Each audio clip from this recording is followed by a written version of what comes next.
Bonjour, aujourd'hui on va commencer notre cours qui concerne les mathématiques financières. Commençons par les deux termes, mathématiques. Alors d'une manière très simple, les mathématiques on peut les considérer comme les sciences des calculs.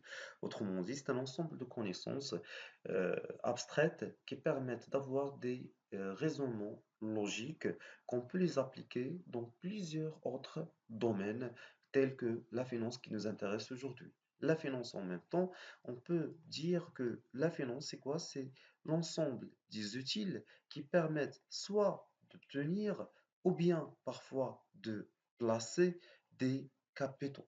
Donc ça, c'est l'intérêt de la finance. En prenant en considération aussi la notion du temps pour l'argent. C'est très très important que le dirham qu'on va obtenir aujourd'hui ou bien le dollar d'aujourd'hui ne va pas, n'aura pas la même valeur demain. C'est-à-dire que la valeur de l'argent change jour après jour. Une autre chose qui est très très importante, quelles sont les notions qu'on peut avoir pour la finance, quels sont les types de la finance. On peut parler généralement de quatre types de finance. Le premier type, c'est quoi? C'est la finance de l'entreprise. C'est bon? Le deuxième type, c'est la finance de marché. On peut parler de même des finances publiques et des finances personnelles. Pour mieux illustrer ces quatre types, on peut dire que le premier type, par exemple, pour la finance d'entreprise, il y en a deux sens, le sens large et le sens strict. Alors pour le sens large, il y en a par exemple la comptabilité, il y en a les risques et contrôles. Donc, généralement, on peut dire que ça, c'est le sens large de quoi? De la finance. Car dans la comptabilité, on peut calculer les entrées, les sorties, l'actif et le passif. Autrement dit, pour le sens strict, c'est la trésorerie. Il y en a le financement, les décisions d'investissement. Donc, parfois, si nous voulons réaliser une opération, combien on aura besoin d'argent, ainsi de suite, l'évaluation, la valorisation d'actifs. Donc, tout cela, on peut le considérer dans le sens strict. Donc, pour les finances d'entreprise, on peut les placer sur deux grands types. Le deuxième type, c'est ce qu'on appelle la finance de marché. Alors, la finance de marché, donc généralement, euh, un marché, donc toujours quand on parle d'un marché, donc on parle de deux trucs, l'offre et la demande et le prix.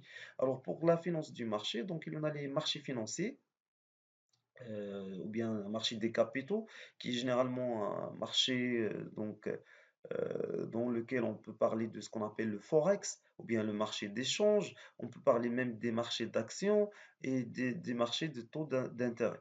Autrement dit, il y en a le marché des produits de base. Le le troisième type, donc il y en a la finance publique. Donc généralement, on parle de soit la finance publique internationale ou bien au niveau national. Pour la finance publique sur le niveau international, on parle de la Banque mondiale et des réserves d'échange. Et bien sûr, pour la finance publique au niveau national, c'est le budget de l'État, et même la dette publique. Finalement, pour la finance personnelle, il y en a plusieurs types, parmi lesquels l'épargne qu'on peut faire, donc chaque personne peut faire son propre épargne, ou bien l'investissement personnel de chaque personne. Donc de cette manière, on peut dire que la finance contient quatre types. Alors l'une des premières notions qui sont très très très importantes, c'est l'intérêt. Quand on parle de la finance, c'est impossible de parler de finance et de ne pas parler de l'intérêt. C'est quoi l'intérêt?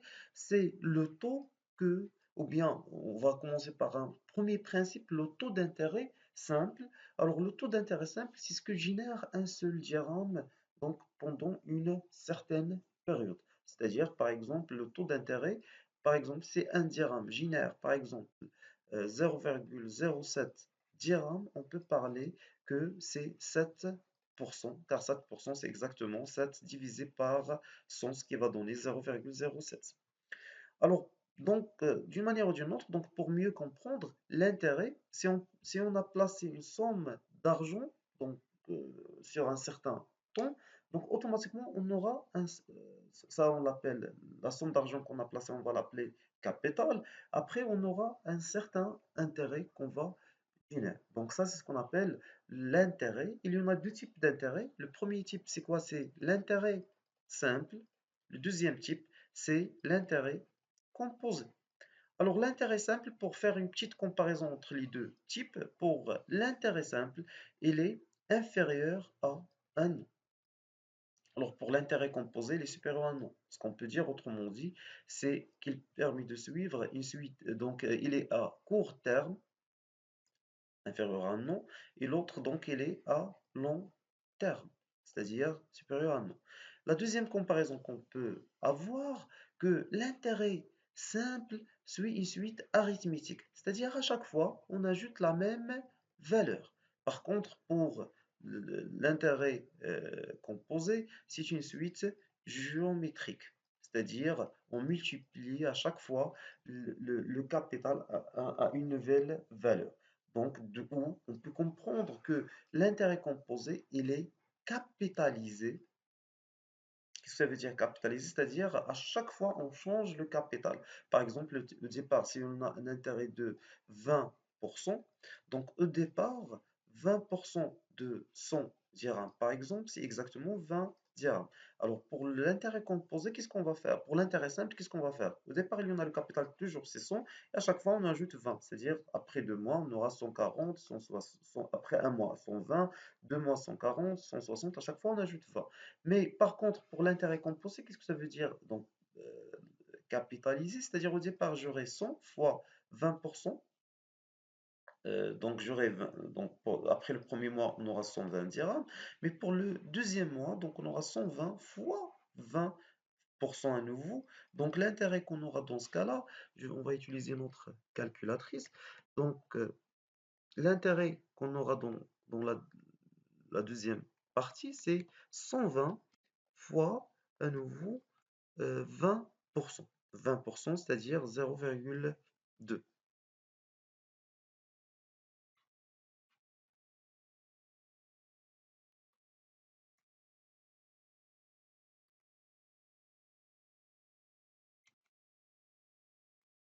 Voilà.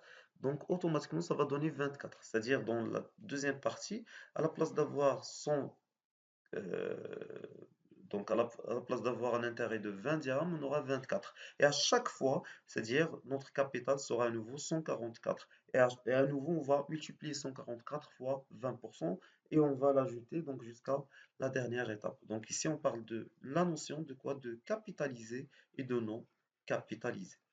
Donc, dans quel cas on peut utiliser l'intérêt simple? Donc, l'intérêt simple dans des opérations qui sont inférieures à 11. Par exemple, si vous voulez acheter un smartphone ou bien si vous voulez acheter des trucs d'électroménager, donc généralement on utilise l'intérêt simple pour un ordinateur, donc des crédits de 6 mois, 9 mois, ainsi de suite. Pour l'intérêt composé, pour l'achat d'une voiture ou bien d'une maison ou bien d'un appartement, donc généralement on peut utiliser l'intérêt composé. On peut passer maintenant vers la formule principale d'intérêt. Alors la première des choses, donc l'intérêt égale toujours à quoi? À C fois T fois N, c'est-à-dire le capital fois le taux fois la durée. Alors généralement, le capital, c'est ce qu'on a déjà placé ou bien c'est ce que nous voulons obtenir. Par exemple, on considère une personne X qui a besoin d'un crédit qui coûte par exemple le crédit, donc la somme de ce crédit, c'est exactement, il a besoin d'un capital de combien? De 2000 dirhams. Le taux de ce crédit, par exemple, c'est 4%. Et la durée dans laquelle il va répondre, donc c'est par exemple 7 mois. Alors dans ce cas-là, c'est très important de comprendre une chose. La formule de l'intérêt simple, c'est ça, c'est le capital, car c'est très très important pour avoir un intérêt, quelle est la somme qu'on va essayer, que nous voulons obtenir, le taux et la durée. Alors dans ce cas-là, qu'est-ce qu'on va faire? Normalement, il y en a, la formule pour calculer l'intérêt sera comme suit, C fois T fois N. Le N qu'on a utilisé ici, c'est par an. Mais dans ce cas-là, si nous voulons, puisqu'on a utilisé 7 mois, donc je dois diviser par le nombre de mois qui existent dans une année, c'est 12. Et on aura la formule suivante, c'est 10 000 fois 4%, c'est-à-dire 0,04 fois 7, le nombre de mois, le tout divisé par 12. De cette manière, si on refait les calculs, il y en a automatiquement 10 000 fois 0,04 fois 7, le tout divisé par 12. Donc, on aura exactement pour cette valeur 233,33 MAD. MAD, c'est devise Maroc, notre devise marocaine. Voilà. Alors, donc, ça, c'est d'une autre part. On peut prendre un autre exemple. Par exemple, c'est le capital égal, par exemple, à 7000. Donc, toutes ces opérations, ce sont des opérations qui concernent l'intérêt simple. Et si le taux, par exemple, est de 5% dans une durée, par exemple, de 200 jours. Alors, généralement, la formule dans ce cas-là sera comme suit. I égale à C fois T fois N. Mais dans ce cas-là, N, c'est par, euh, par jour. Donc, je dois diviser par 360. Dans d'autres pays, ils ont déjà commencé à changer cette opération. À la place de faire 360, ils ont remplacé par 365. Car au départ, les financiers considéraient que pour des raisons de simplification du calcul, nous devons diviser par 360. Alors aujourd'hui, donc les calculs sont plus simples et non pas complexes, donc avec des ordinateurs, des trucs dans ce sens-là. Donc c'est pas la peine de diviser toujours par 360. Mais il y en a des pays comme le Maroc qui utilisent toujours la même formule, même que cette formule génère plus d'intérêt que le fait de diviser par 365. Alors on va ici donc pour les jours, je dois diviser par 360. Pour les mois, je dois diviser par 12. Pour les années, je peux utiliser la formule donc d'une manière très simple. Alors, le capital dans ce cas-là, c'est 7000 fois 0,05 fois la durée, c'est 200, le tout divisé par 360. Donc automatiquement, donc on aura dans ce cas-là, c'est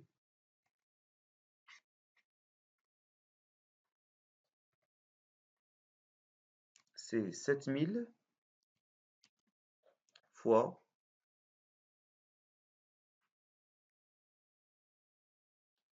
0,05 fois la durée qui est égale exactement à 200. Et le taux doit être divisé par 360. De cette manière, donc la valeur qu'on va obtenir, donc c'est 149, 194, c'est 194,44. Alors, généralement, toujours, on peut parler d'une autre formule qui est très importante, c'est ce qu'on appelle la valeur acquise, VA. Toujours la valeur acquise égale le capital plus l'intérêt. C'est la somme entre le capital qu'on a placé ou bien que nous voulons obtenir, plus la somme d'intérêt que nous devons déposer. Donc voilà, c'est tout pour cette première séance en ligne. Et Inch'Allah, on va essayer de compléter avec d'autres exemples et d'autres opérations. Je vous remercie et à une prochaine séance, Inch'Allah.